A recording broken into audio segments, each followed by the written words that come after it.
Pour notre 6e chapitre, eh bien, nous allons voir tout simplement la conclusion pour le calcul d'un coût de revient complet.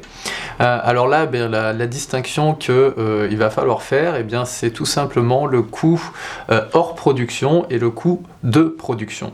Alors le coût hors production, vous l'aurez compris, c'est tout simplement tous les coûts, toutes les charges directes et indirectes, donc liées à la mise en service, du moins à la mise en vente de distribution de notre produit.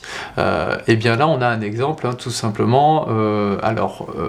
Typiquement lorsque l'on va calculer le coût hors production, une grosse partie de ces coûts sont typiquement liés à des charges directes, et donc ici on a 8000 euros donc dans notre exemple on a 8000 euros de charges directes liées tout simplement au service, et on a donc une toute petite partie, donc 560 euros, qui est liée à des charges indirectes, donc ce qui nous donne tout simplement un coût total de hors production de 8650 euros.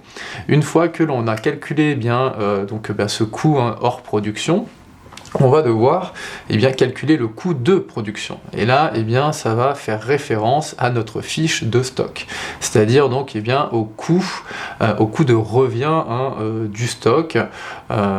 Et donc pour cela, je vous invite tout simplement à regarder le tableau du cours pour regarder chaque ligne, et donc pour déterminer aussi le coût unitaire de chaque stock. Pour le coût de production, ce que l'on fait, c'est que on se réfère à notre fiche de stock. Notre fiche de stock fait apparaître deux lignes différentes, distinctes, donc avec deux coûts d'achat différents. Et donc ici, ce que l'on fait, c'est qu'on va calculer le coût moyen pondéré. Vous retrouverez ce coût moyen pondéré dans le tableau. Ce qui nous donne pour une table un coût moyen pondéré. Ici, nous vendons 800 tables, nous multiplions tout simplement les 800 tables par le coût moyen pondéré, ce qui nous donne un coût d'achat, un coût de sortie de stock pour ces 800 tables, auquel on va rajouter notre coût hors production. Lorsque on ajoute ces deux variables là, le coût de production et le coût hors production, ça nous donne un coût de revient complet pour la mise en vente de ces tables.